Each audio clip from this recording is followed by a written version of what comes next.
Namaskar and a very good afternoon to all of you.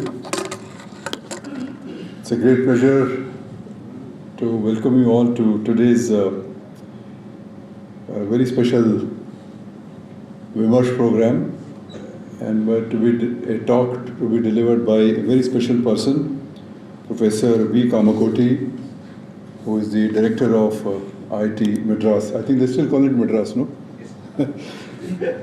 So I would like to first of all thank him for being with us today for this public talk.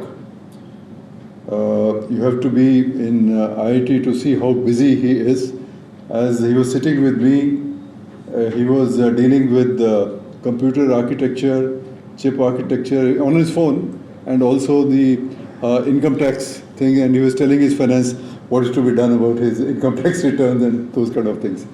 So they are very busy people, and so for them to have with us is really an honor and a privilege.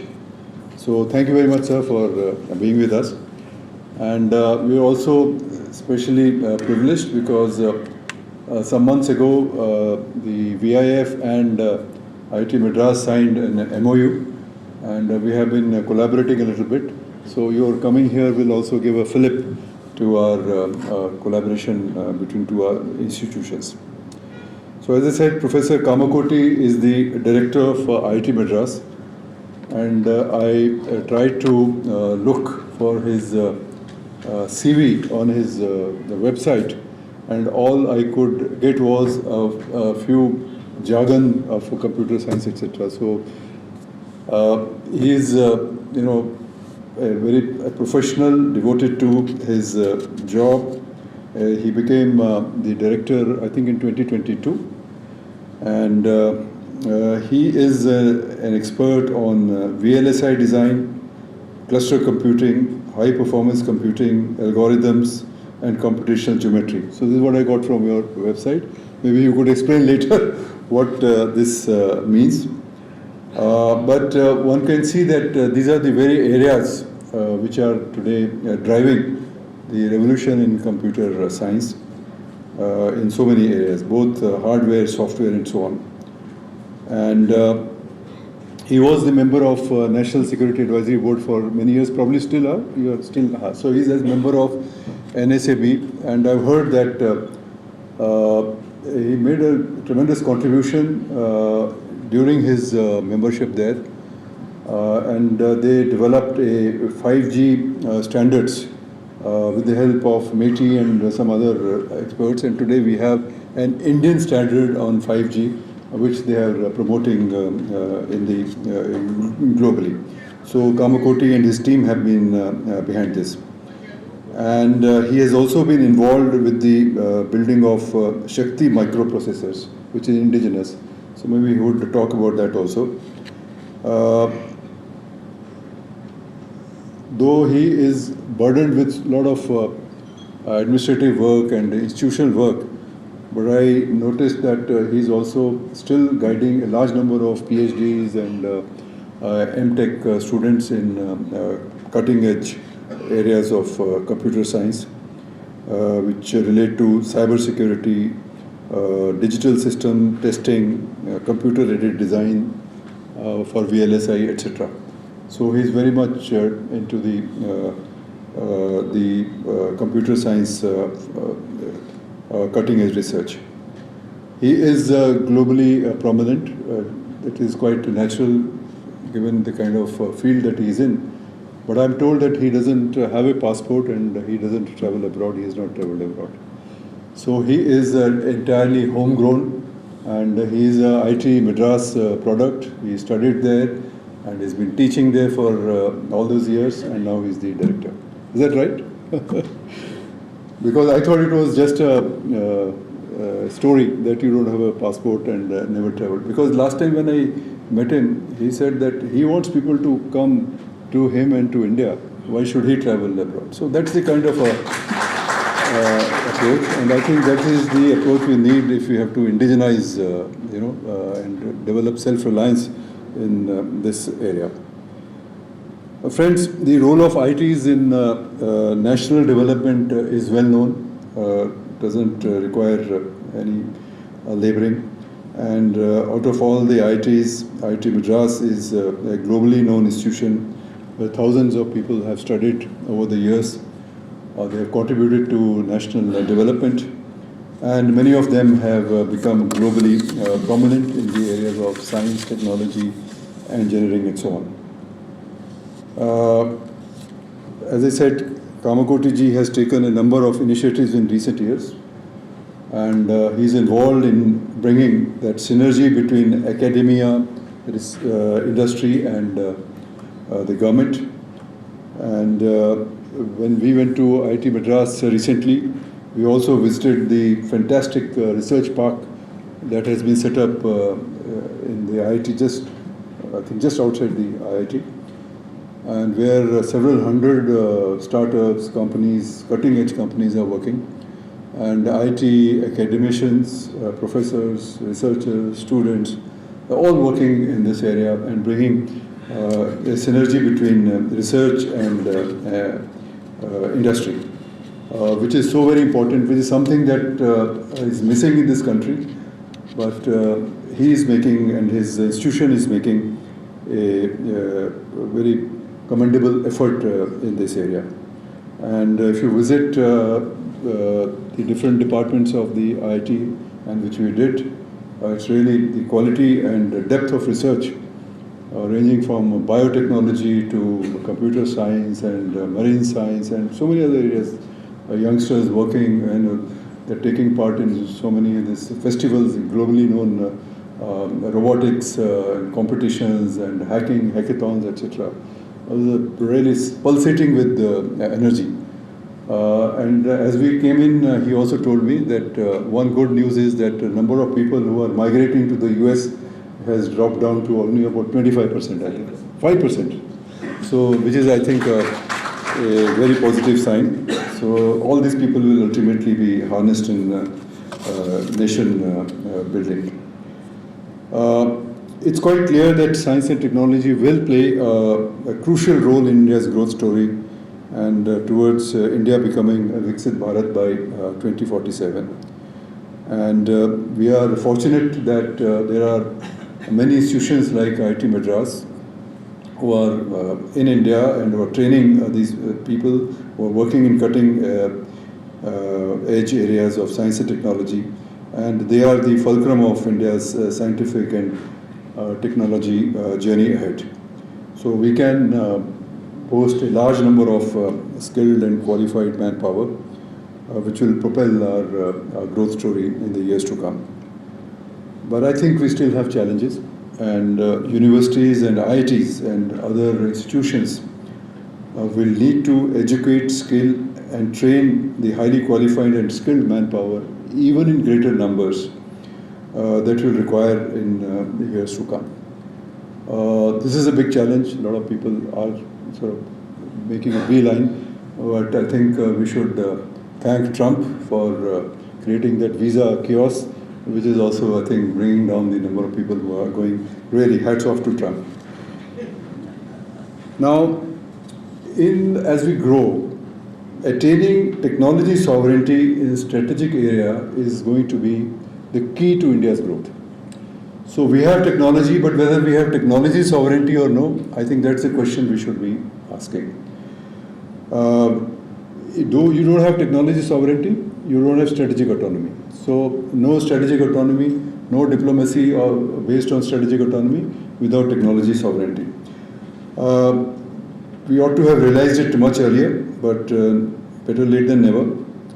So we have made some progress in technology areas, but I think still a lot more needs to be done. And more important, I think we need to synergize our efforts. So in pockets, you have fantastic people doing fantastic work, but they are in pockets. One pocket doesn't know the other. So I think synergization, coordination is very important. Our dependence on imports of technology and technological products needs to be reduced drastically by strengthening self-reliance and Atmanirbharta. So Atmanirbharta will not come unless we have technological Atmanirbharta. We are seeing that the leading countries of the world spend far, far more on research and development as share of GDP than India does. We are about 0.6, 0.7%, where the average is about 2.7, 2.83%, at least in the technologically developed countries. We have to renovate and update our curricula in engineering. We have to upgrade our STEM systems. Now they are called STEAM, I think, where arts is also included. So the whole education system needs to be revamped for India to be prepared for this Viksit Bharat and particularly the technology self-reliance. We are also seeing a worrying trend in the growth of these technology monopoly companies in the West and now also in China, which are spending billions upon billions of dollars, hundreds of billions of dollars on R&D, which have created these monopolies. They are the ones who are creating monopolies. They're controlling all the data that we generate, and they have become so powerful. Their revenues or their evaluations exceed the GDP of many countries, including one company. I think its evaluation was recently done 4 trillion, which is the GDP of India. So on one hand, you have these companies who are totally monopolistic, totally wedded to their own profits and so on, and they are calling the shots in every area because the technologies that they are developing, and they are gobbling up all the resources and also the intellectual resources for all over the world. So how do we deal with them? And they are the ones who impact our sovereignty the most. So I think some way will have to be found. They control the intellectual property, the standards, and the data. So they challenge the sovereignty of elected governments with impunity. So this is a trend which we'll have to fight. How do we do it? It needs to be thought. Now the government has done a lot in the last few years. We have seen that several high-tech missions have been launched. A lot of money is going into these missions, whether it is the National Semi-Conductors mission or AI mission or quantum technology mission, and many other missions are there. But I think the problem that we see here is that there is a synergy between these missions. And since we deal with a lot in our discussions on defense, we find that defense is almost missing from most of these missions. So defense and security is missing from these missions. So we have to bring them all together. So the money is there. The National Semi-Conductor missions is about 70,000-80,000 crore rupees mission. AI mission is also about 10,000 crore. Then there was a cyber physical mission, etc.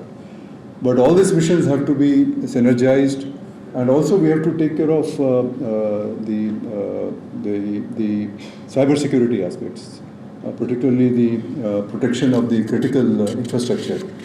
Our data, is all going out, and most of our key critical sectors are using the equipment which is still manufactured, etc. So I think these aspects, apart from R&D, etc., these aspects also need to be taken care of. So we'll have to find a way of dealing with these companies. I think one way to do is to develop your own IPRs. So that is how probably we have to make.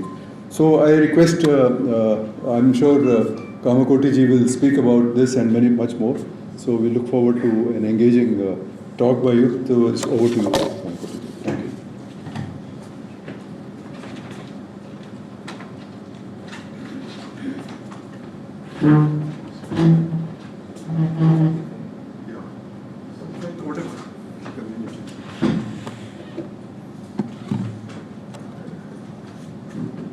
So friends, a very good afternoon, and thank you very much, sir, for inviting me to this very great place, the Vivekanand International Foundation. Happy this afternoon on a weekday. I'm very happy and completely enthused to see such a very nice august gathering today. Friends, I'll present for 45 minutes. I know I'm doing ALM, so after lunch management, both for me and you. But I'll present for 45 minutes and then we'll have an interaction for 45 minutes. It's okay? Fine. It's fine. Thank you. So, friends, I just want to basically talk to you about indigenous development and where I come from. What were some of the triggering points in my career that had made me, staunch Indian, I must say, that I decided that I will not step out, I will not even 1 microsecond, I don't want to breathe air that is not Indian. That was my decision. I want to come out with some real reasons why I tried doing this and some net results and what is in store for us and what we need to do and what we are planning at IIT Madras. God has given me the opportunity to lead such a very good institution. It's number 1 in the country for several years. And so these are some things I would like to share, and during our interactions I would like to take feedback from you so that I could also improve myself, I could improve my institute, and we could all collectively do something great for our country. With this objective, friends, somewhere in 2012, Dr. Kalam, whom I have a lot of respect, came out with this statement saying, he had this vision 2020, like our Honorable Prime Minister has vision Viksit Bharat 2047. He said by 2020 do something which is concrete, not abstract. Okay, so that means he said don't tell any stories, don't keep talking, do something that's worthwhile for the country. That was his very subtle statement. At that point, motivated by this, I had a bunch of students. We all start, okay, Dr. Kalam is telling this, what can we do? So we were all having a reasonably okay introduction to computer architecture. We thought, why don't we start doing a processor for the country? As you know, today this room I can challenge will have more than 500 microprocessors. Each of your mobile phone has a quad core or octa core, so multiply this by 8 plus all this mic and then this projector. You can surely have even the clock there has a small microprocessor, and the microprocessor is actually the brain of any electronic system that it runs. And if we are able to compromise that microprocessor, or if we deny that microprocessor, like how Microsoft went and pulled the plug of Naira, which is an oil company, which was just for the reason that they are purchasing something from Russia, and the whole operation stopped for 2 weeks, and they had to go to court. So if such type of things happen, the whole country will be in a state of chaos, and more importantly, our data leaking is also something very important. So with these things in mind, we thought it's worthwhile to start a microprocessor project. At that point of time, we had several offers. Some of the commercial companies also came and first they thought, it's an IIT, one man, what they can do and stuff like that. So when we started exploring this, we wanted something which is open source, which anybody can access, and it should be a democratization so that any startup can use it.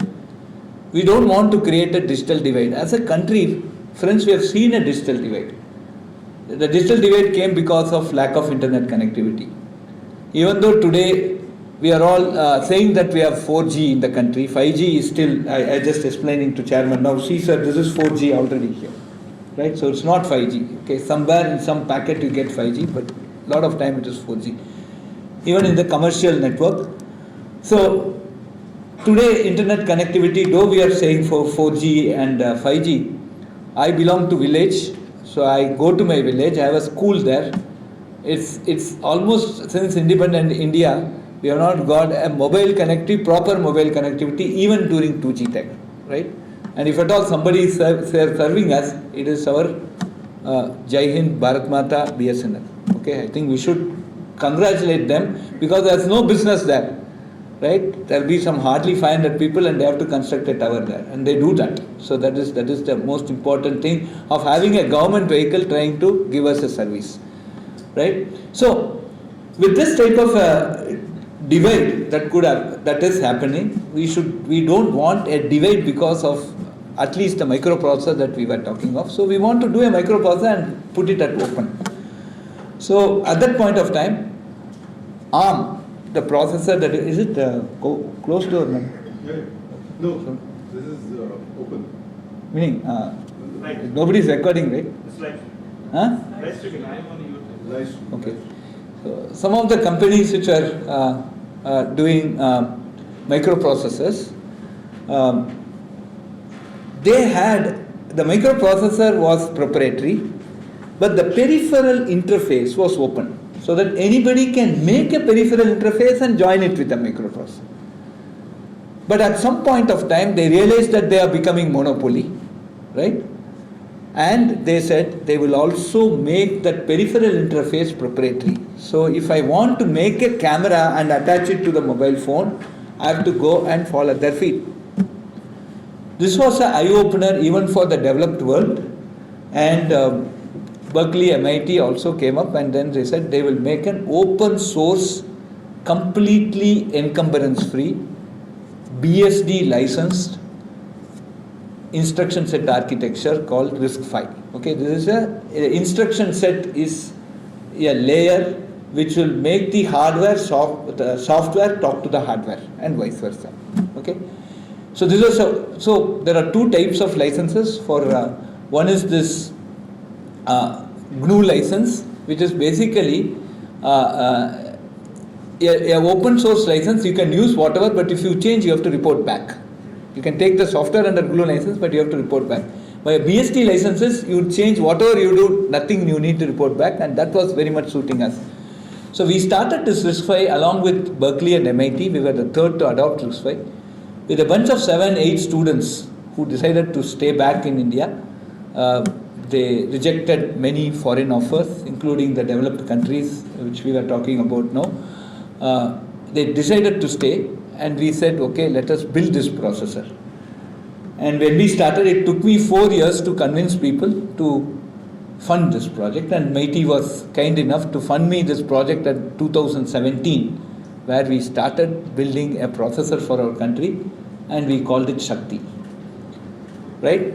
And I was also very particular that we must keep at constant time period, we must keep informing that we have an ecosystem in the country, right? When you look at chip design, semiconductor design, there is a design that you do, which is completely software. Then there is a post-design you do, which will convert this software into a mask, which is again a software. And this mask will be sent to a fabrication unit.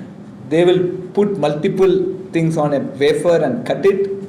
Then they assemble it. So there's a manufacturing, then cutting and assembling it and making it into a box. It's called packaging. Then you make the printed circuit board. You mount this chip on the printed circuit board. You write software and boot it. Okay, so these are all the stages from which a concept can convert itself to a system. Friends, we did the design here, and I decided that we will go and manufacture it at Semiconductor Laboratory, Chandigarh, which had still continue to have at least 25-year-old technology, which is a 180 nanometer. But friends, 180 nanometer today is still relevant. 80% of India's embedded system needs can be solved using 180 nanometer. Right? This is a statement I can tell you with a lot of conviction, having 25 years of experience in this place. So we decided, let us go and do that. And then packaging will be done there in Chandigarh. Then we designed our own printed circuit board at IIT Madras. So the chip was fabricated, came back, and we mounted at IIT Madras and assembled at Sriperumbudur. Software was written at IIT Madras, and thing was booted there. So it was completely Indian. We did not cross the shore. When I was on this venture, one of our quote-unquote non-reliable Indian NRI friend called me and said, Kama, if this chip works, you can retire. I still remember September 19, 1:03 a.m. in the night. The chip really booted. So I made that WhatsApp call and said, friend, chip has booted, I'm not retiring. Okay, so that's the thing. So why I'm saying this is, as a country, we do have this potential. Everything was number one. We have not seen the PDK of the fab of SCL. Nobody had tape out experience. Everything was start, and it was we say that we have a lot of R&D investments in the other parts of the world, but friend, we have done it with 2 crores of money, which is $250,000 those days, and a typical microcontroller of this sort would be close to $1 billion, right? So this is the cost cutting we have done, and this is less for more. So I have a friend of mine, Sumantran, who's working with Indigo, and he says the success of Indigo was less for more. Okay? And that is what India means. Friends, the chip started working. Subsequently, we made multiple versions of the chip. Today, I am very proud to tell you there are more than 12 startups who have just taken that core. It's an open source core. They have made it, and if God blesses, within the next 4 months, we will have the first commercial full-fledged version of the chip, which can go on to cameras, which can go on to multiple devices in our country. So I request all of you to pray for those youngsters to succeed in this venture. So why I told this was, I want to tell one more story before I go into my slides here. The second story is about 5G. Friends, in the developed countries, the definition of rural is a 10-lane highway in which the car can go at 300 miles per hour and you should not lose connectivity. In our country, we can't have every 100 meters, we can't afford to have a tower. And if you are going to put that much tower, suppose Airtel or Jio are going to put that much of towers here every 100 meters, then your phone call will be 10 rupees per call. It cannot be at 50 paise, right? Or sometimes you pay, occasionally you pay some money and then it keeps working, right? It cannot be. So, and what we need in our villages, we want to use 5G not as an entertainment. We want to use 5G as an industrial contribution. We want to use it for agriculture. We want to use it for factory automation.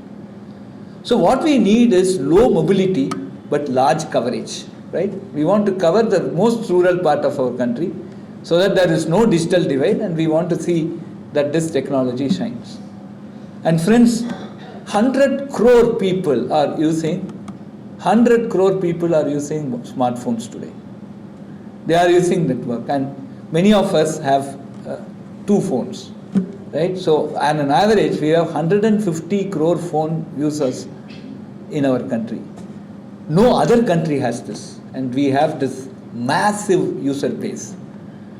And so we developed a set of IITs and CVIT, Center of Excellence in Wireless Technology, and Samir is a lab in Chennai, who did the antenna part. We developed a technology called LMLC, which is low mobility, large coverage.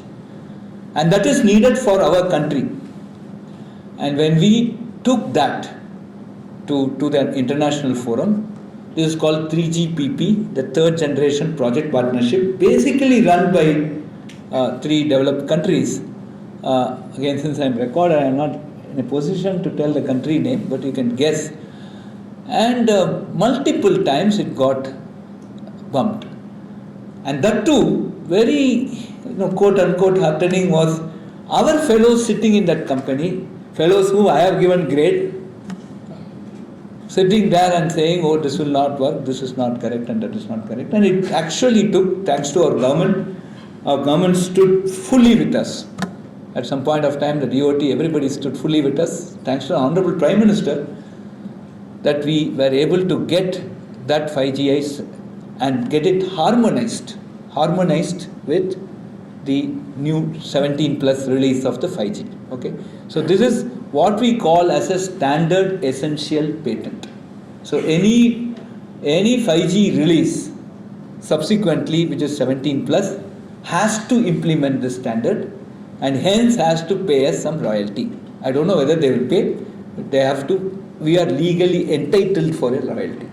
So this is because when you buy an iPhone or whatever phone you buy, 20% of this roughly, we don't have the real statistics and other things, but my guess is, and I may be right, on the pessimistic side, maybe it will be more than that, goes on to royalty, right? And there are companies who have just filed the patent and then sit and happily because they get this royalty.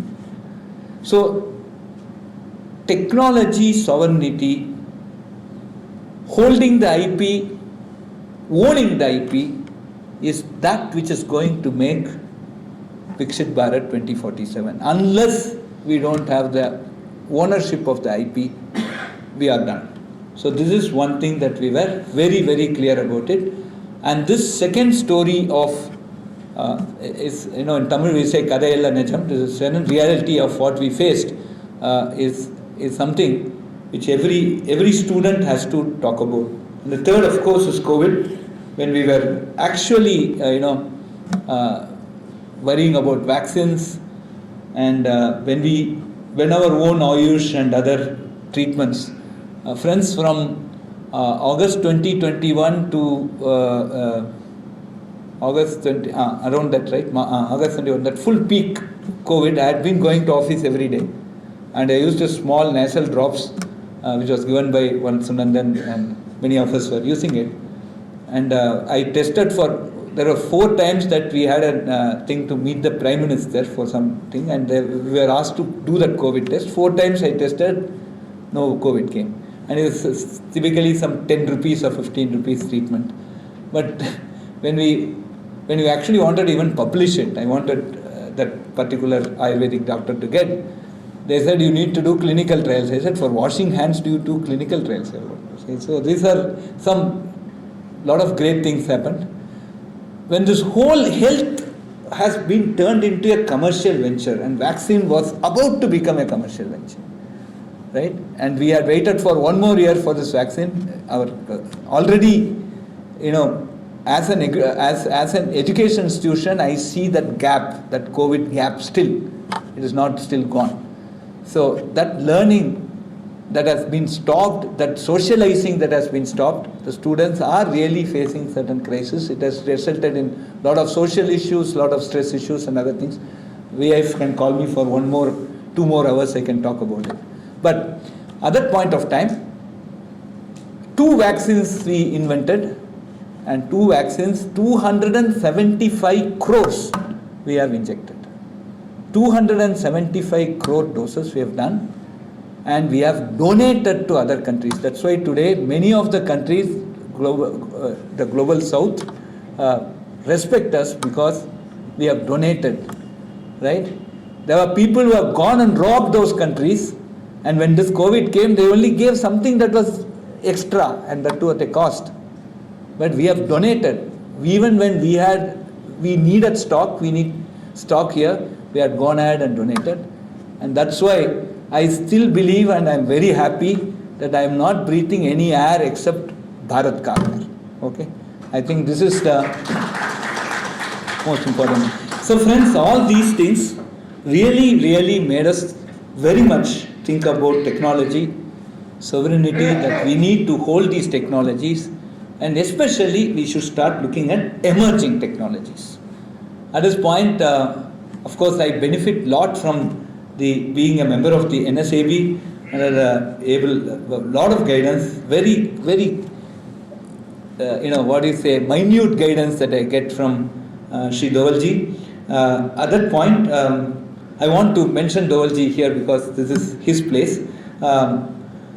We started, it was his brainchild of this ISET, which is Initiative and Critical and Emerging Technology. So, and why it is important? Again, things started, so we were looking for some case studies. For example, suppose we go and say in cyber security, people can put something here and it can affect at some critical point.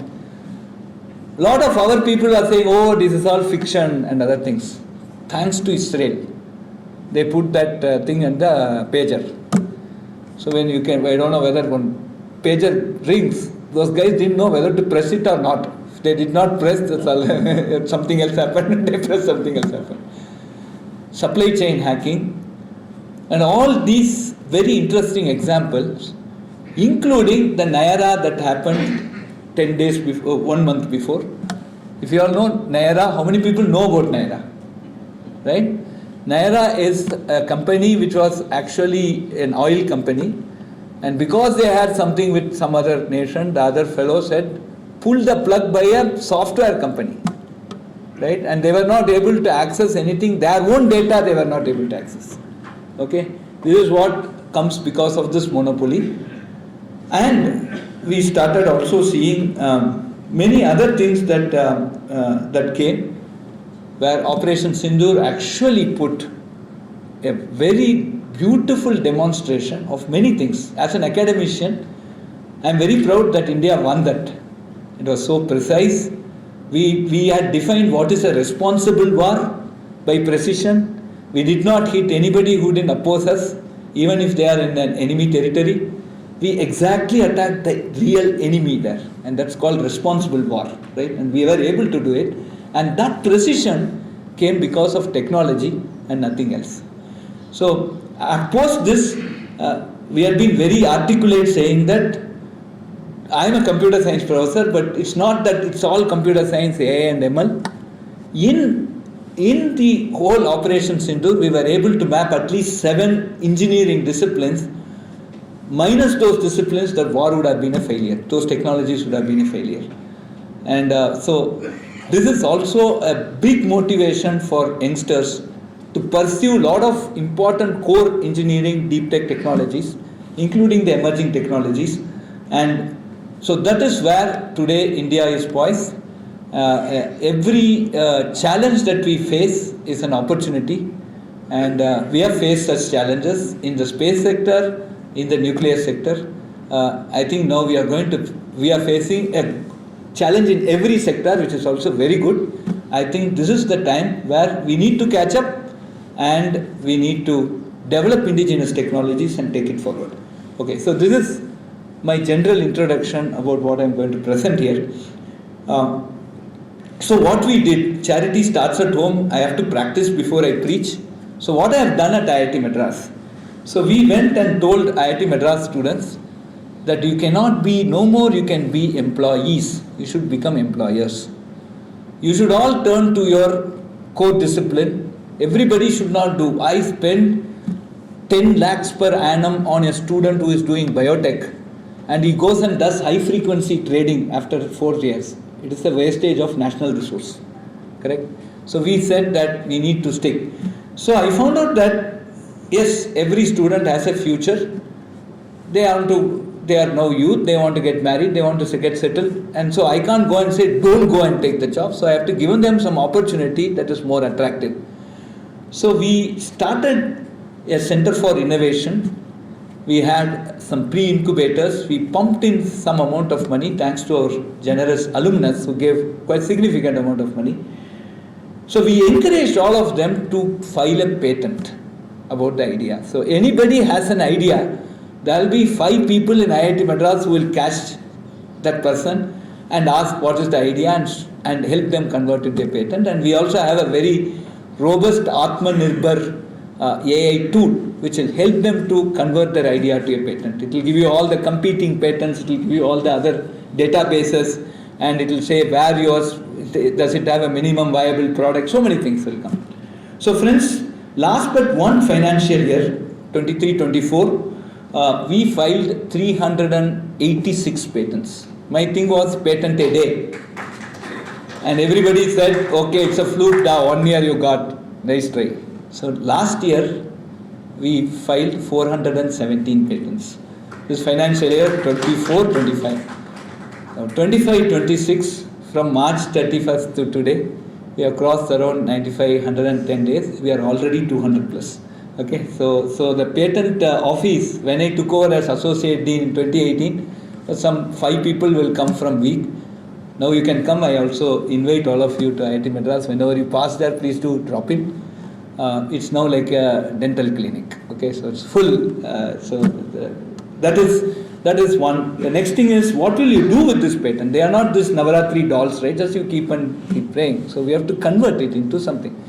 So we said startup shatam. Every third day, a startup should be incubated in IIT Madras. So now last financial year, we have 103 startups that have been incubated by IIT Madras. And all are on deep tech technologies. So if you come there, we can show you. So friends, what I'm trying to tell is India has this great potential. It has a very big potential. And this potential is there all across. Out of these 103 startups, 49 are from IIT Madras students. The remaining 54 are from students outside the IIT Madras system. They were just somewhere, they just came to IIT Madras and said, sir, we have this idea, can you help us? And we have put a faculty mentor, we incubate them, we set up a company for them and we grow.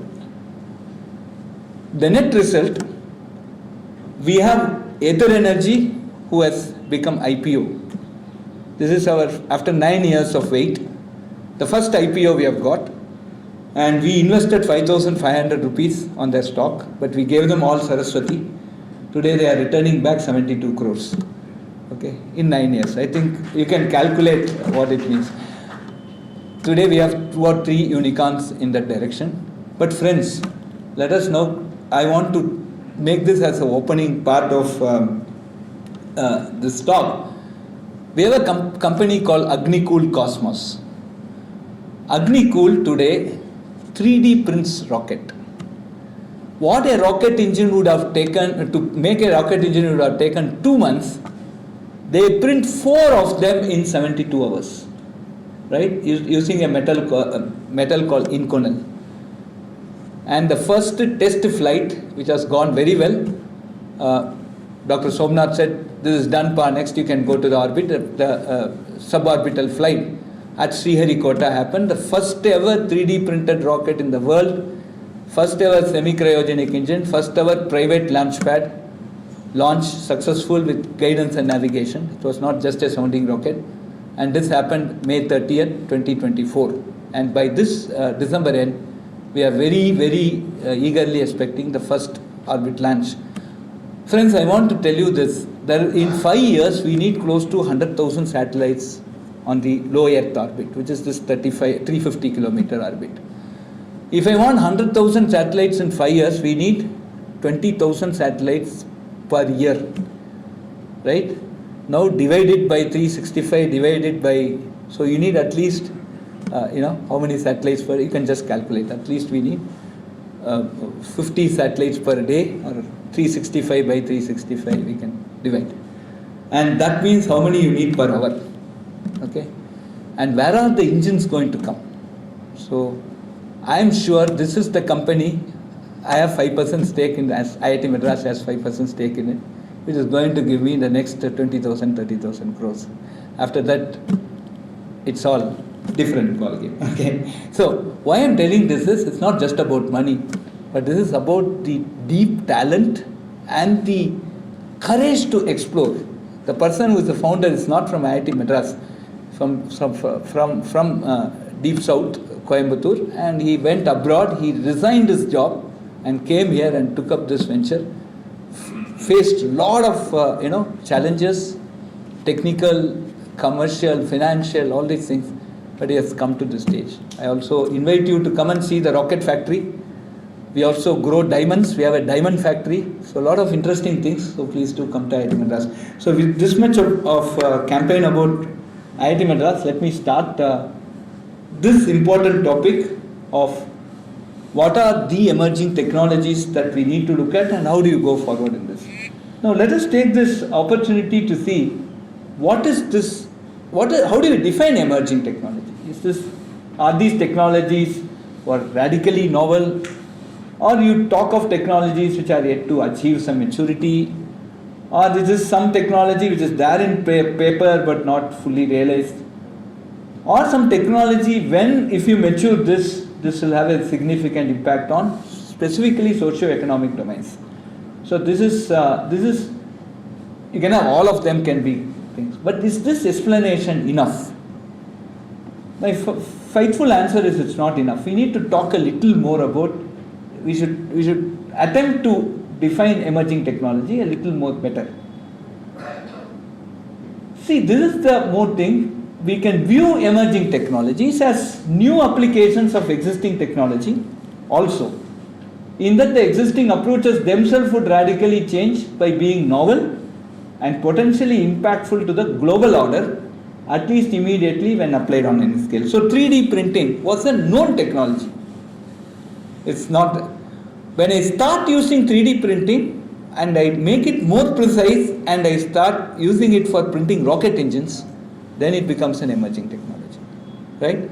When I start using 3D printing, I make it more robust, and we have a 3D printed house. We are making a 3D printed guest house now at IIT Madras. A 3D printer, you just give the design, it will print an house for you, right, with concrete. So then it becomes so. And then the most important thing is these type of things become attractive when you start looking at it from a global point and a scalable point. So why is the rocket engine today attractive? Not because it is something new, but today I can basically address comprehensively the engine crisis, right? Which will come, and we need to address it, and so it can bring down the cost. So our thing is whatever SpaceX or whichever organizations is going to charge. I am very confident that with this technology, and he is also trying, the Agricool is trying to bring back and collect it back, right? It is reusable stuff. We can send per kg at 1/3 the cost. And if we are able to do it at 1/3 the cost, there's nothing more to look back on that. Okay, so this is how it has become emerging. Now, so now we start looking at in this global order, where we are going to fit in, where is our country, where is our Rashtra, and how are we going to take it forward. So that's a major question that is need to be answered at this point of time when we are looking at emerging technologies that are going to lead India. Now, this also becomes a new interpretation of this.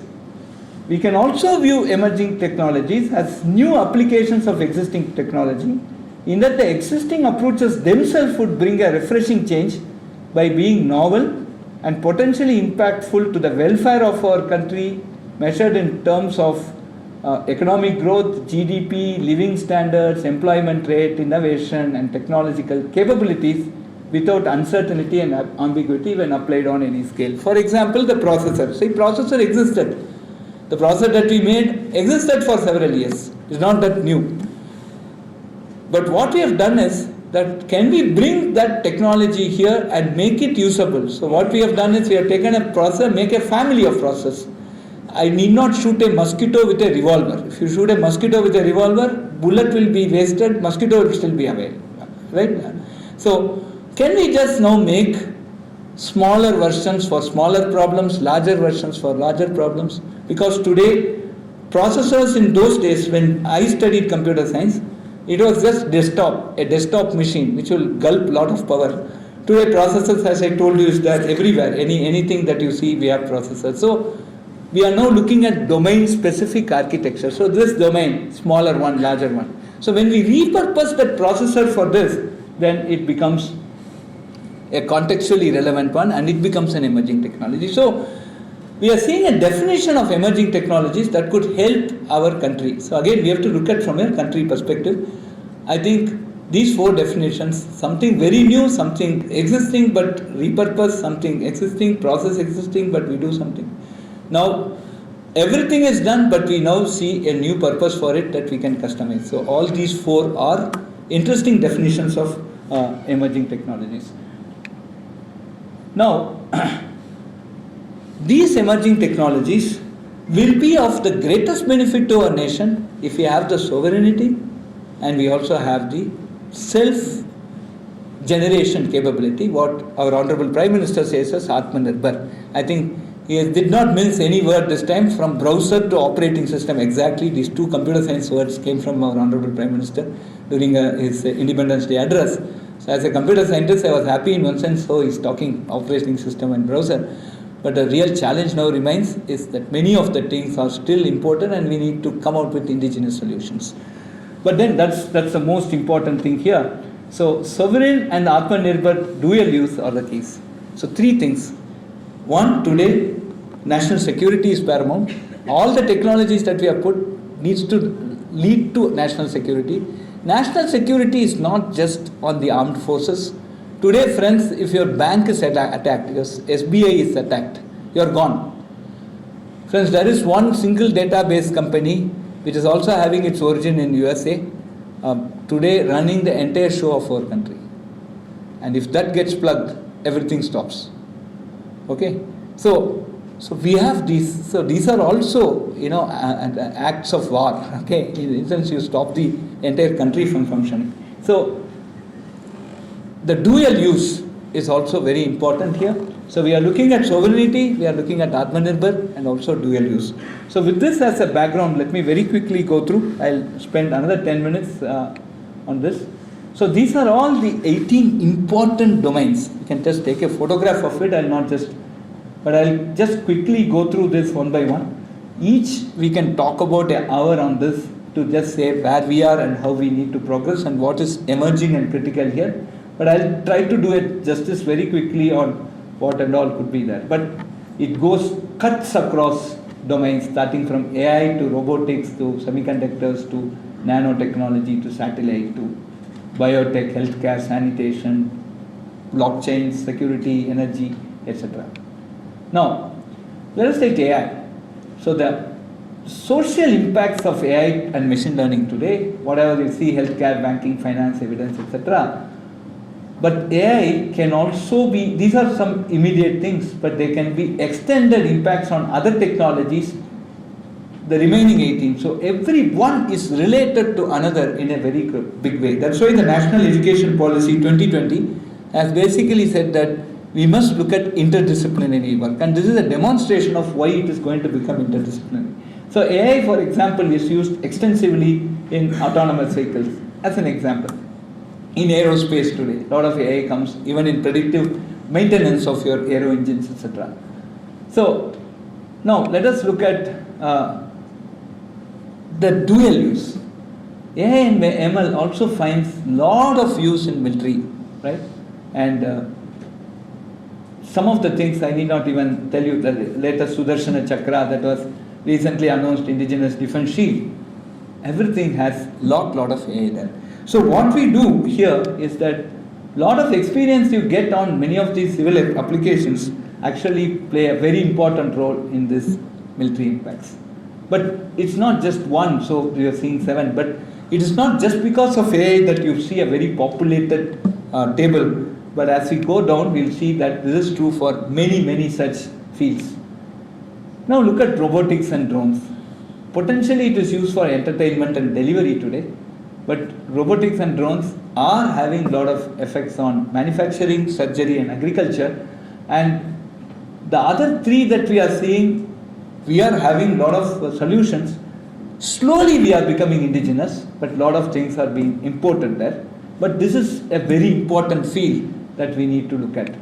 And from a military, again, from the dual use point of view, you see a lot of things, reconnaissance, target identification, autonomous weapon, bomb disposal, battlefield surveillance, and so many things that come out of robotics and drones.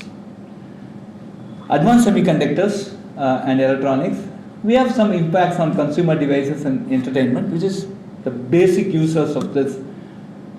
But what we don't see is all our communication equipment, our automotive, instrumentation, engineering process, machinery.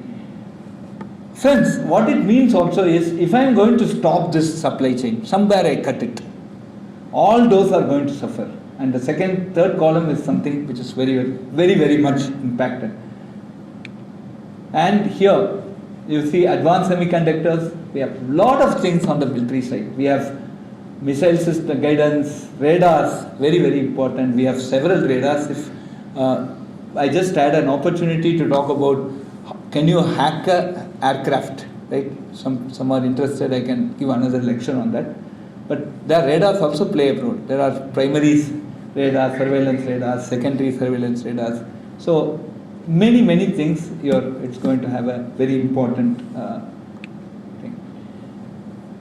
Augmented reality and virtual reality is playing a very important role today. Tourism is using it because of immersive experience. For education, we are using it. Today, a lot of training is done, specifically on the medical side and on the automotive side, and many things that are slightly risky health, has a health risk.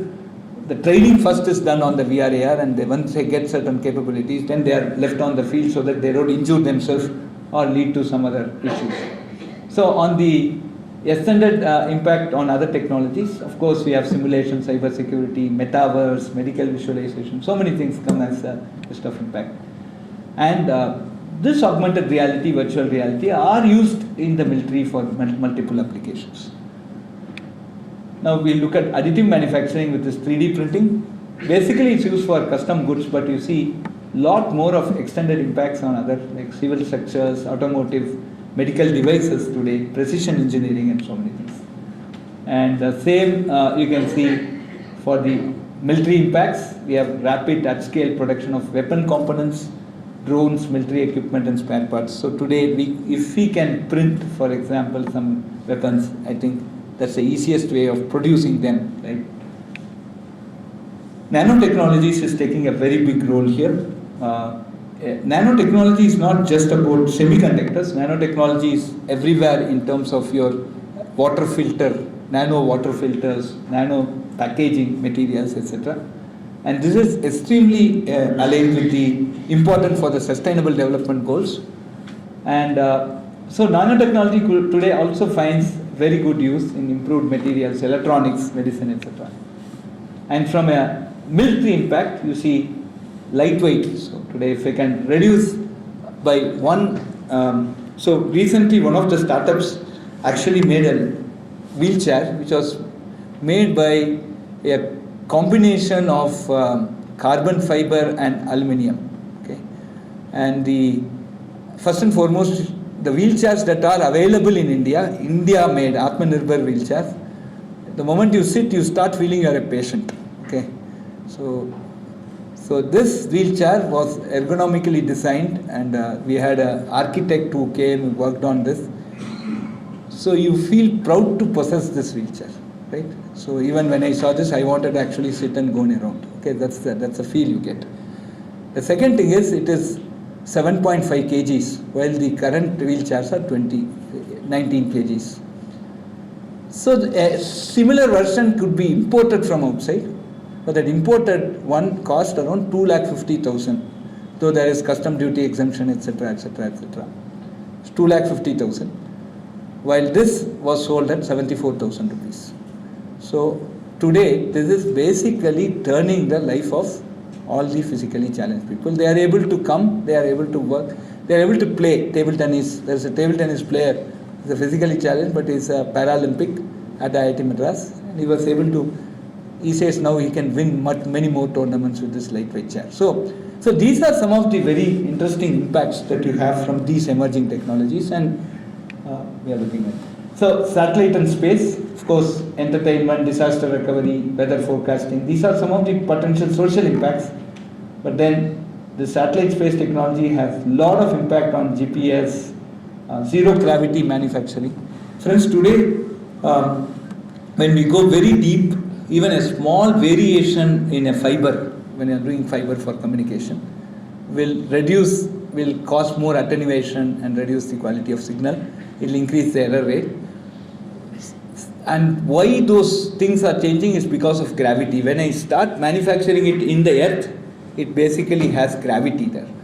So if I could take it to the space or create vacuum and do, since gravity is not there, I get much higher precision.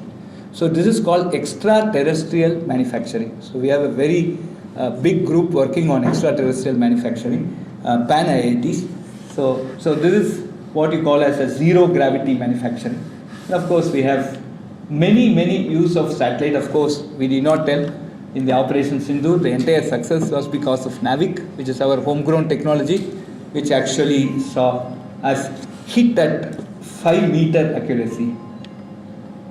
Then advanced sensing and surveillance. Of course this is a major thing for even our search and rescue operations during national calamity. But then environmental monitoring, autonomous vehicles, early warning systems, these are going to play a role. And these are some of the military impacts, target acquisition, intelligence. That's an emerging technology.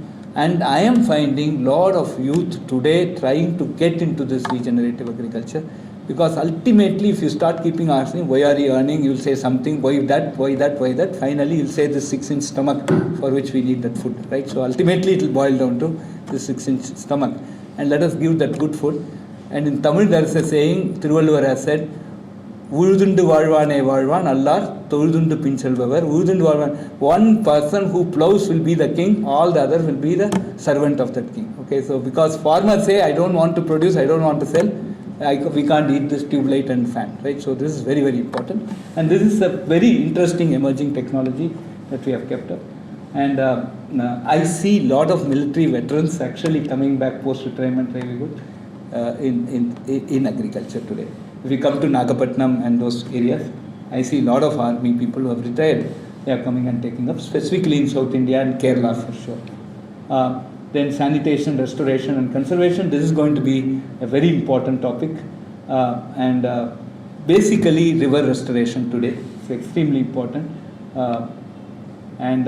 So these are all some very interesting. So we call this Eco-Territorial Army, Ecological Task Force or specialized units of the Indian Territorial Army. They are focused on environmental restoration and conservation. They undertake afforestation and ecological, and this is funded by the ministry. So this is a scheme here. So then biotech and healthcare, and this is, of course, these are the very important potential social impacts. I want to talk about one startup that has come here. They made a bio fertilizer, and this biofertilizer we put some grams per acre before you sow the seed, and just in one harvest I was able to see 12% increase. It is completely bio, no chemical, right, and tested, and it's an IIT Madras startup. So this is the thought of innovation we need to bring in, because chemical fertilizers kill. I personally had 2 cancer deaths in my family. 2 of my very close cousins passed away. They are teetotalers completely, and no other reason, no genetics, no nothing, but except food should have been the only thing there. So I started organic farming. I should just want to share one thing. We used to put, I am putting one paddy called Navra. Navra is in Kerala, you do for Ayurvedic treatment. Morning it looks like gold completely when the sun rises, it's golden color. And one day it was very green. And then the person working in the farm said, I'll put one cracker, sir, these are all parrots. They'll all fly off. I said, no, don't disturb. That the same parrot was not going to the next field which has chemical fertilizer. Okay, so this is a lesson I learned from a parrot, that that food, tongue, the taste of organic food is there in our parrots. Parrots teach us lesson. Everybody teaches lesson. The world teaches lesson every second. Whether we have the maturity to learn or not is the question now. So that's what we learned. So friends, this healthcare, basically biotechnology for getting good biofertilizers is extremely important, and this is one very interesting field here. And of course, bio-war is going to be an imminent threat. 5G, 6G, we have talked about it in great detail. This is going to be extremely important, and tomorrow when you are looking at real-time battlefield communication, all the devices that are put in the whole thing must be ours. Okay? If it is not ours, then we don't know what can happen. When I buy a black box from outside, I can test what I want it to do, I can test whether it is doing. But I cannot test whether it will not do what I don't want it to do. Got the question, right? This I cannot. And that's the most important point. And that's why we need whatever, we may be a little bit slow, it will be a little degraded in performance, etc. But let it be ours. So that's the most important thing. And that is one very important lesson. I have several case studies on this. Time is not there, but I just go. Blockchain is going to become extremely important. There are some governments, I think the government of Karnataka basically had this blockchain for land record recognition. So especially I can't go and manipulate things. Once the transaction is done, transaction is done. I can correct it, but I can't go and change it and see that it is not done wrong in the first time. So that is the most important thing. Health records, several things today with blockchain. I think we can bring in a lot of transparency, lot of accountability, and lot of address several frauds that could happen.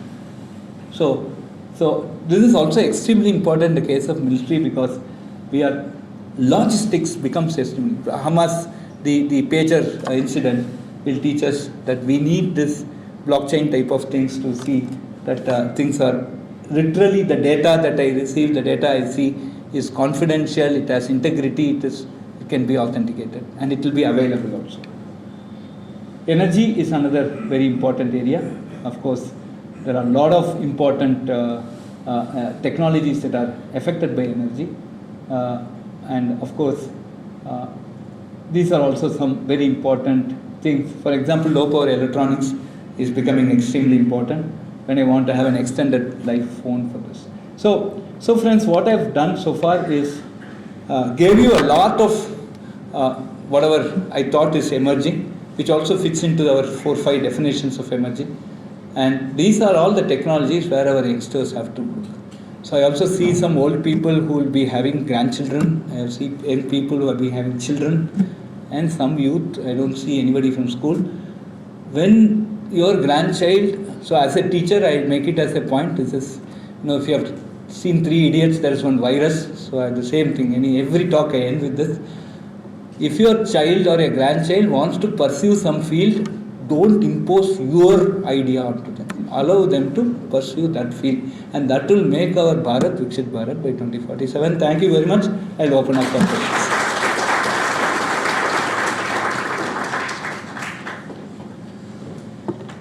Yes, sir, please. I'd love to know your name also. Thank you, Professor, for such an interesting session. I am Akash. I work on science technology in context of international relations and security. So I have 2 concerns. Like you gave the example of Israel's attack on Lebanon's terrorists in pager form. So how do we secure our supplies for critical minerals, especially when we are manufacturing semi-conductors on our own? And second question is, where do we stand in terms of quantum tech? Because among all these technologies, I see quantum as the biggest disruptor, because it will change everything from communications to computing.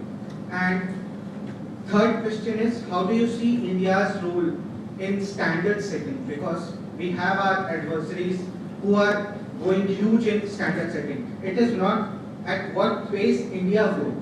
It is at what pace India grows with respect to our adversaries or our competitors. So we have this China standards 2035. They are going huge into EV, solar panels.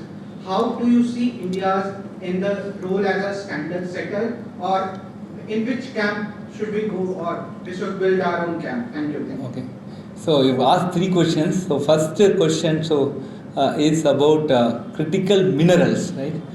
Critical minerals, one thing is, if you are going to take minerals and start making devices from that scratch, I can essentially go and test the standard of the minerals.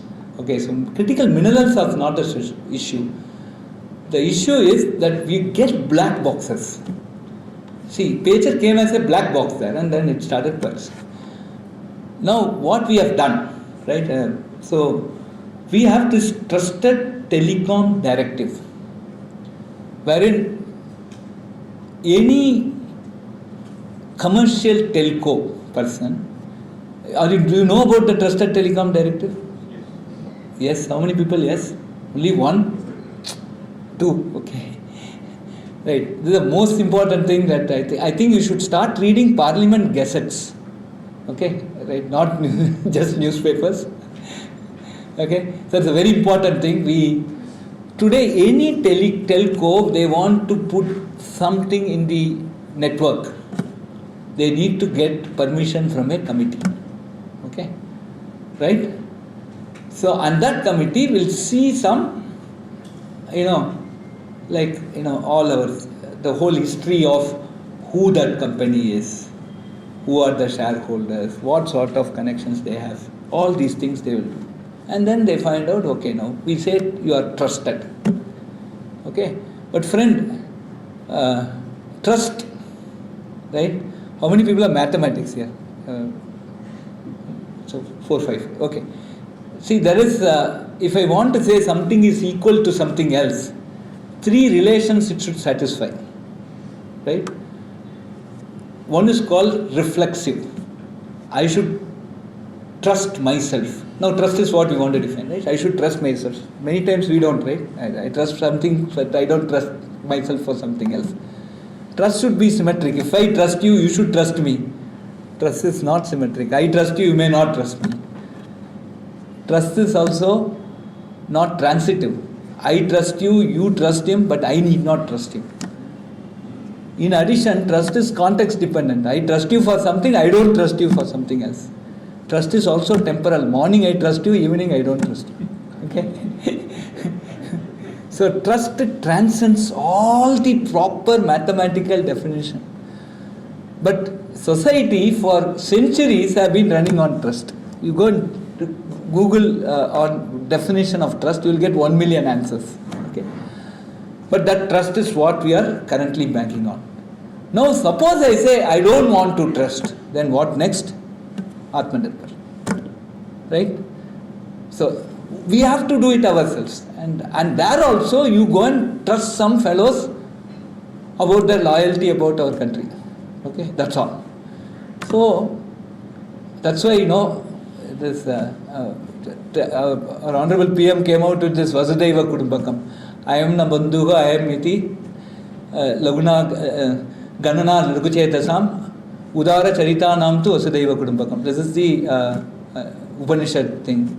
I am friend, he is not friend, he is my friend. This type of he is my friend, he is my enemy. This type of intentions come only for low matured people. The fellow who is a realized soul will see this entire earth as one future, one earth, one family. Vasudhaiva Kudumbakam. This is the meaning of this.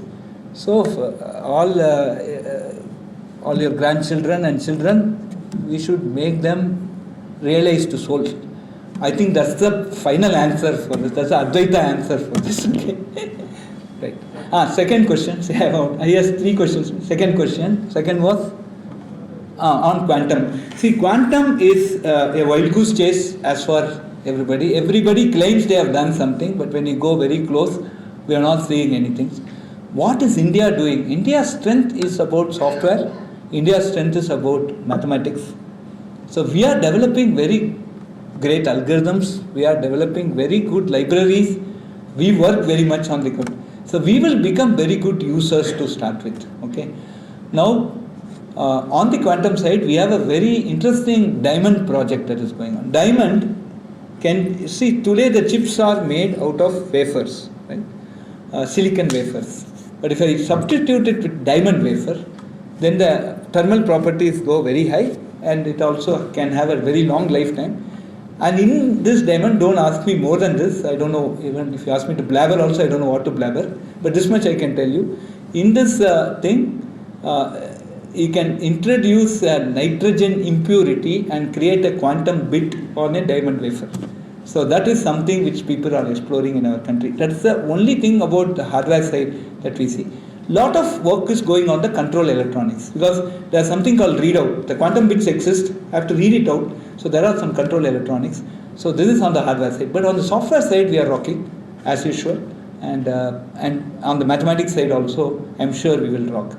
So and also some of the design. So the design has to go through some design cycle. Today it's almost manual manufacturing, but we will have CAD for quantum design very quickly, like how we have CAD for VLSI design. And there also, I think we will play a very important role. People are looking into it very seriously. Third one? Standards. I talked about the 5G standards, right? It's very, very important that we maintain those standards. Standards can be established, first we need to patent. So the culture of patenting has to come. So I must tell you that there were days, 10, 15 years before, where we had a US patent granted but Indian patent still hanging. But thanks to, I think, our friend Unat Pandit, who became the chief patent controller, and some very good revolution happened.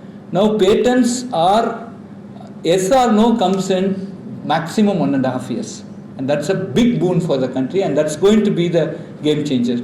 So if at all India is going to become great in quantum, in standard setting, one person or one office that we need to really congratulate and thank will be our patent office.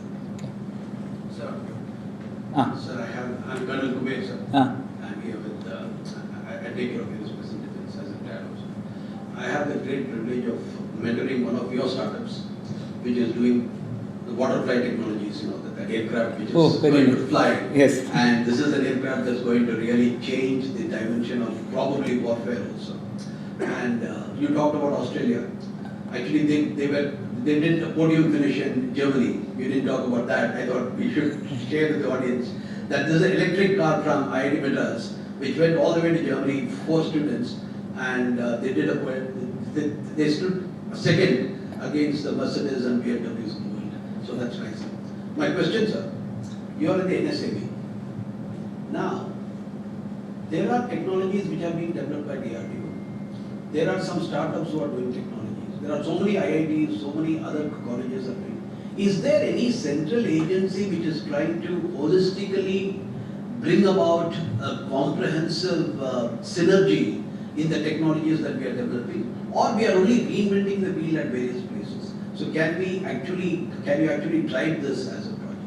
Yeah, so nothing gives me more pleasure as a director to listen some great things about my startups, but the electric car is the Raftar team. This is the Agni show, which is a solar car. Harish. I'm talking about Harish. Harish is the startup company. Yes. He is now getting a seaplane which will go at 4-meter altitude above sea, and he says he can go from Chennai to Calcutta in 3 hours at 600 rupees or something. Okay, so on the sea. Okay, so that's the thing. But the electric car which made in the German podium, it's an electric car, it's a Raftar. This is a completely solar car, which is the third one.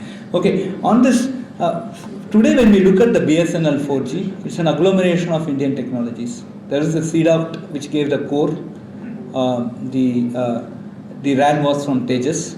So we actually got these technologies put together to give an Indian consortium which is now coming out with this 4G, and they are doing well, and I'm sure they will be getting into this. So this is one part. And of course, there are multiple projects that have come up. I personally have worked with a lot of projects in DRDO. There are certain projects which have actually gone to field. We can't talk about it in public, but then they have gone to the field. The main issue here is the end user involvement, and once the end users are there, I think we are seeing good deployment of this, and I'm sure in Operation Sindoor we would have seen many of the synergy between these things. Of course, Mangal is here; he also knows more about this. Okay, so of course there are a lot of explorations that are happening. Many of the explorations may give us reasonable success, but those that give real success, I have seen them going into deep things. But nevertheless, whatever your point says, is also a good time that we take that now technology is becoming extremely important for defense. It's also important that we take stock of these things and see if there could be a synergy that we can come at an institutional level. Okay, use this, use this. There can be one think tank which looks at all these things and say what you can put together. It's a very good suggestion. We'll surely take it up. Yes, sir. Sir. Oh, sir. Please. Mic is here. Oh, Vanakkam. Sir, fall of society happens on a couple of scenarios. One, new thought process and advent of the technology. Egypt, Middle East, even the Europe, China, and most of the people lost their culture. Almost we retain in the entire globe.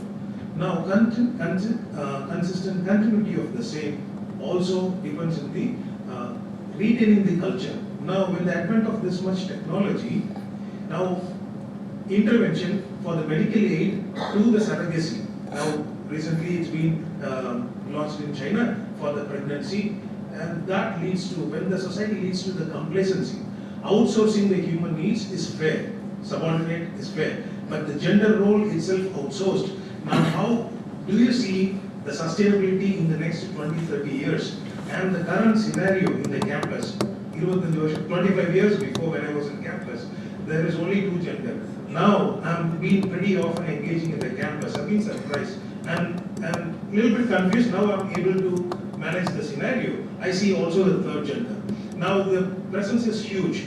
Now where we will be in next 25 years, and this advent of technology and outsourcing the pregnancy, and whether we can retain the same status, or it is also a matter of the trust, the third dimension. Morning we can trust, evening not. Maybe this decade we can maintain the third gender. Maybe in another decade it will change. What do you see the level of consistency in this? One thing, thank you. One thing I am very, very clear. I think we have people like Gurumurthy ji sitting. I am taking some courage to talk in front of him. 1,000 years, friend. We have been targeted as a country, but still we retain our civilization, our culture. Of course, there are certain aberrations that you are talking. In my opinion, it will be aberrations. We are still, after 1,000 years and 2 centuries of colonialism, 2 centuries of saying what is dictatorship, right? We still donated vaccines. Nobody else did it in our country. I think you need to clap for this gentleman. Correct? So we as a country, there is a, whether you agree or not, but I believe that as a country, we have that line of thought, the line of what you say, blessing, and the line of culture just is completely intact. There can be an aberration. Now you are saying about the other thing, but please recognize that they also are important. And there are different needs for them, like other problem you have said. And we are addressing it comprehensively. See, as if you come to IIT Madras campus. Have you come to IIT Madras campus? You are talking about IIT Madras campus. You come and see. We see deers are very happy. We have a 20-kilometer limit. Monkeys are very happy. Students are also happy. Right? It all takes the effort, of course. It takes effort. But we learn those lessons over a period of time. And every day, again I tell you, I learn from the parrot. Every second, my friend, the world is teaching you lessons. It is up to our maturity to absorb it.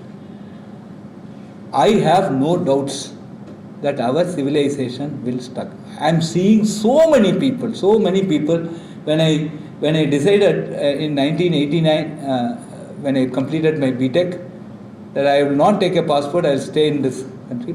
My Guruji had told me to stay. That you should not go abroad, don't have passport, stay here. All the best, I will bless you. If you feel the loss. This is the blessing I got. Okay. Now, that time, many of my friends, even I've studied in a self-financing college. My BTech was in self-financing college. My postgraduate and PhD was from IIT. So 1989 when I completed in self-financing college, out of 60, 52 went abroad. Some have died unfortunately, but 45 of them, their children are back in India. They don't want to grow them there. Right? So people will start realizing the importance of Indian culture. And I have faith in it, trust in it. Okay. And you also have trust. Thank you, sir. Sir, I have a question as well as a suggestion if it is not answered. 24/7 by 365 availability of enormous resources within the IIT, the labs, the testing facilities, design and simulation. If my son wants to use it, he has to know somebody. So, do we have an online mechanism with a clarity on those testing facilities? And second part I find is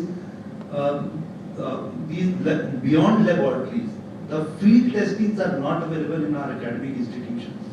And that becomes a limitation when you have to test, like you spoke about drones and autonomous systems or underwater systems. So how do we fill these gaps? And these two I'll answer, then we'll go to some 10 lakhs or something. I think I buy more than any small thing. I have to put on that ISTEM.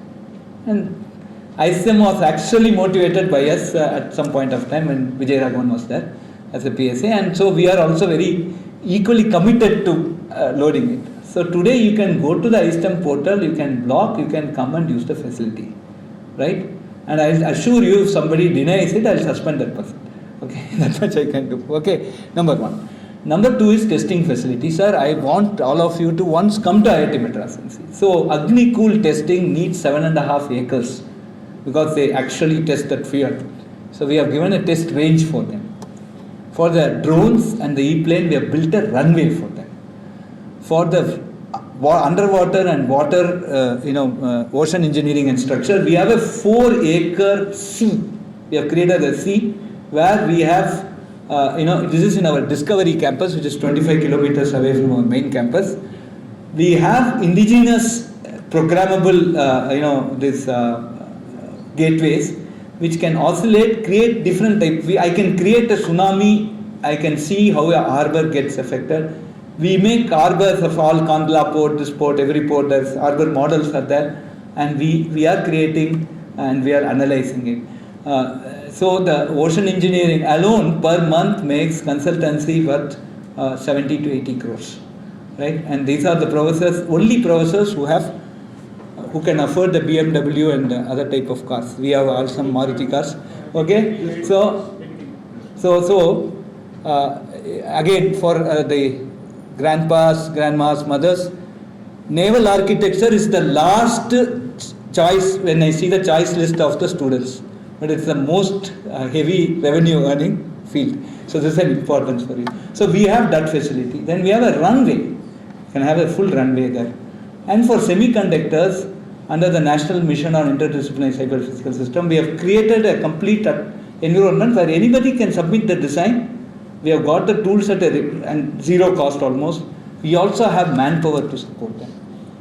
Battery testing, we have facilities. So these test beds we have created. So please visit the research park. So I am talking about IIT Madras. So there we have all this. Third question, last How question. much time do you have? It all depends on him. Crossed 4:30. It all depends upon Gurumati sir. I'm taking it in order I have seen. 15 minutes more is what is. 15 minutes, okay. Sir, okay. Pradeep, yeah, I'll come to it. You are on my list. You are on my list. This is the order in which I am noticing. He wants to ask. Okay, fine. He wants to ask, please, sir. Please give it to the gentleman here. Sir. I said you understand. I came only to make some points clear. Please go ahead. I'm Dr. Salman. I'm a doctorate from Pusa Institute in Genetics and another from Lamsa Moscow State University in biotechnology. So I have a basic question. You have all of the technology till top floor technology. I want to talk about the ground floor technology. And that is 4 Jews. They changed the whole world.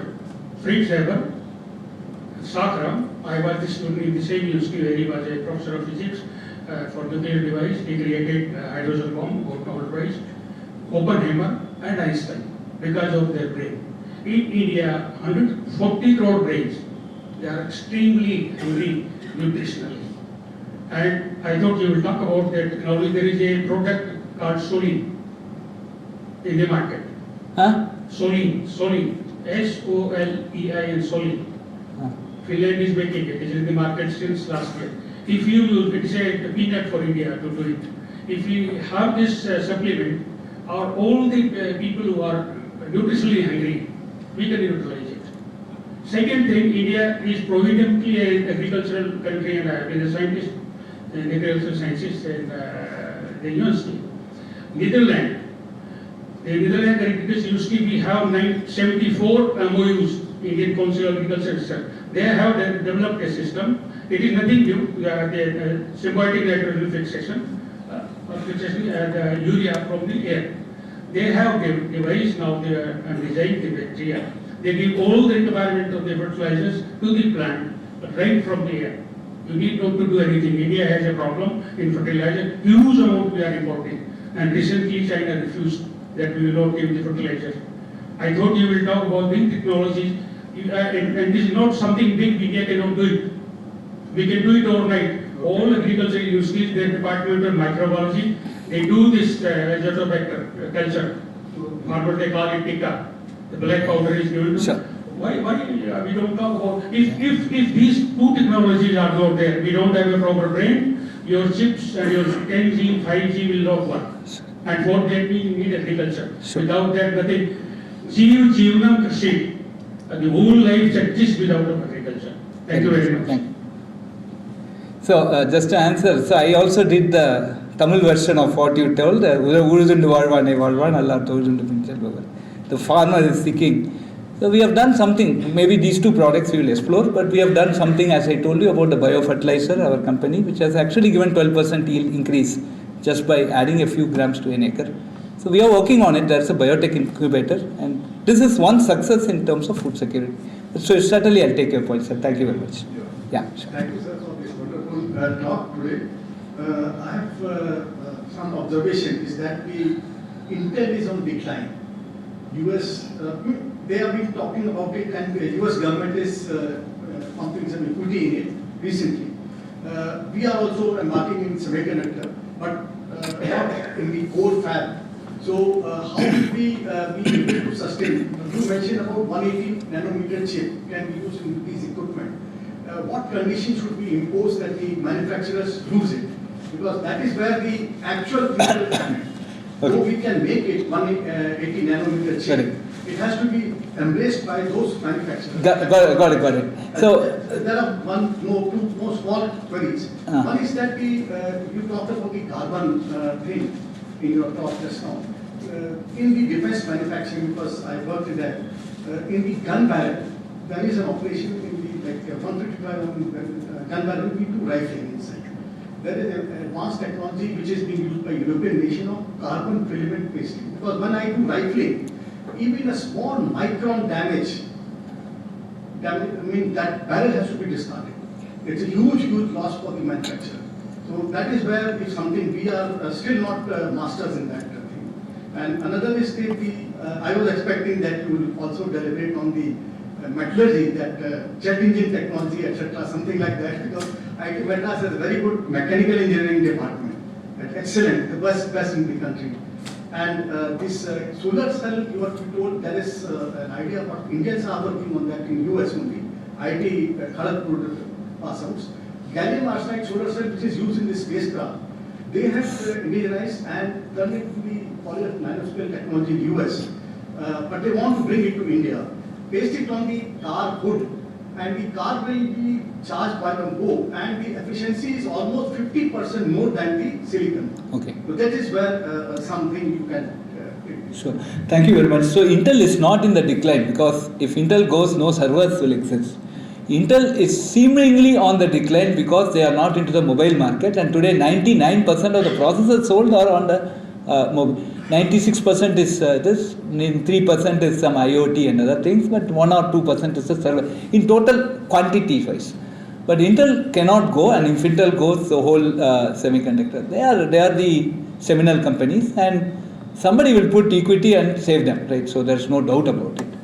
Again, today we have an expert. What I showed as an 180 nanometer was a demonstration that an ecosystem exists in our country. We are not completely erased off the semiconductor roadmap, and that is what I even last month we made a chip and we showed that yes, still we exist. So this is an existential qualification that we are doing. But what it essentially means is, in the Indian context, we have enough human manpower to do this, and if the technologies come, more and more come, we will be in a position to scale. So this is the proof. That's the statement I was trying to make. And even 180 nanometer today, yes. Today, all the power, your chargers, your EV, many things use high power electronics, 130 to 180, they will use, they have to use. There's no other, otherwise it will not be cost efficient also. But when a fab of that, because this, whatever we see in SCL is more of a research fab or a small manufacturing fab. It can't be at a large scale. They have to know, they are now recouping themselves to become a large scale fab. But for somebody to come to India and put it here, we'll just say that yes, technology can be brought, but human capital is extremely important, and that's where we were trying to show. The second thing, the third thing about the carbon, yes, surely I will take it up on the carbon fiber thing on the thing. I invite you to IIT Madras, sir. We can have a discussion with this composite people and who have been doing some things very close to this, and let us see if there could be a solution. I have not heard about this problem, nor I don't know whether somebody is working on it. Maybe they are working. Engines we are doing quite a bit, but due to confidentiality reason, I did not come out. But we are doing very big on the engines. We will also be doing something for a large ship engine also. We have a very interesting startups that's trying to do something phenomenal in that direction. Last one is your carbon thing. Please do give your contact. I would like to see for this same car the big problem was the weight of the solar thing. If you can stick it on this, on some composite simple light, I think it will be a great boon for us. So I'll take your contact from Chairman. Yes. So we'll take the last question now. I think, although there are many, but probably we'll have to finish it. Yes, sir. Sir, grateful thanks, and we really enjoyed every minute of your presentation. And thank you very much for sparing your valuable time and being with us at VIF. Sir, no questions, just drawing your kind attention to 2-3 points very quickly. Sir, the first point is that this country has endogenous energy resource, strategic national resource of coal for next 500 years. And we know that right after Second World War, people developed, the Nazis developed the technology from coal to aviation fuel, which the world still uses. So, multiple benefits of coal. When will we start realizing for our own country, for our own development, for our Viksit Bharat, or will we keep it below? That was just one observation, because with the slightest hint of war, everybody has fallen back in the arms of coal. That's first point. The second point is, sir, very good slides we saw in terms of agriculture. So India is the home where 152 crops were domesticated. Today, there are only 5 to 10 plants which stand between man and starvation worldwide. So will we go ahead and diversify our food base? But more than that, will we use the genetic resources of our crops? Because for rice, which is the staple, you see, we had 100,000 varieties of rice. Now, we have not been able to use the genetic resources and improve our crops and market that well into commercial. So these were some thoughts which I thought good to attract your attention. Absolutely. Personality like you. No questions. Thank you. Once again, sir. So just to talk about whether should we take out that coal or start looking at the other renewable energy is a bigger question now comes because of the climatic issues. Now, unfortunately, the developed countries which were responsible for more than 70 to 80% of the gas that they over the last century, in which India played 1.2%. Now those countries are now advising us about how to preserve nature. That is the calamity, that's more bigger calamity than looking at coal. So, but other than that, say India is India, right? We are Bharat. So, are we now sensitive? Should we take that coal, burn it and still go and spoil our ozone, or should we start looking at renewable energy? Nuclear offers us a very interesting thing, as I had put in one of the slides. I think that's also something we need to look at. Because coal is coal, it's anything that we dig and take. It's, today we want to do lab grown diamonds because diamond has a lot of health hazard, right? The other diamonds that we use, though it's beautiful for us to wear diamond ring, diamond earrings, etc. But it has some health hazard. So can we do something different? This is a question. That's the number one. And the second thing I just, you were mentioning about, just can you? Sir, it was about diversifying the food base. Food base. So I come from Tanjavur, so we have got back 172 varieties. There's one Nel Jayaraman. Nel is paddy in Tamil. His name was Jayaraman. So we have got 172 original quality. And the original quality we can see, like, see, we have something called this Gir Kavani, that's a rice there. We have something called Jeeraga Samba. We also buy from some shop. So when I just enter my house, the kitchen is at least some 10 meters away. So when the front yard, if I could smell it, I know it is organic. Okay, so so we see that. So that quality is that. So we have some 172 varieties. We have that old genetic seeds. It just comes very, very carefully maintained. But after that, yes, it's a big loss. So rice itself would have solved a lot of problems. Diabetes, everything, there was a solution in those days. But we have lost it, but we should not lose more. And wherever anybody has 1 acre of land, please don't sell it. Okay, this is my request to all of you. Please keep that land and do some agriculture, put some cow dung, put some natural fertilizers, buy some biofertilizer from our startups also if you want. But then maintain that and I am very happy China is not giving us fertilizer. I prefer hunger to eating that food. Okay, thank you. Okay, thank you.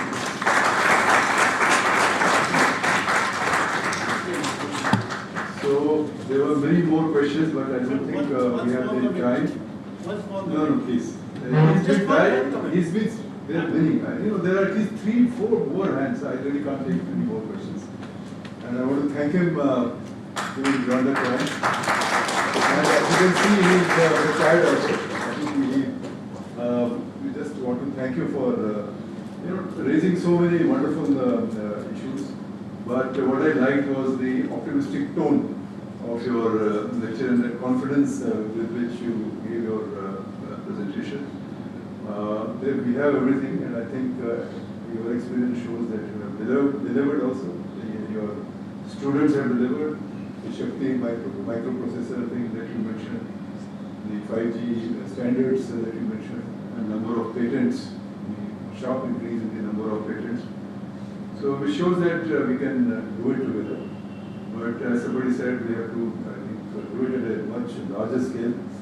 Maybe to start with, have some kind of a database of what all we have, so that we don't reinvent technologies. And you have also opened your institution to for others to use their facilities for testing and so on. So, and lots of centers of excellence and research park. So a lot of things are happening. So there's a good functioning model with the IIT. So congratulate you for that. And the students are doing very well, which is of course the greatest reward. And also it's a national assets that you are creating. So thank you very much. Let's give a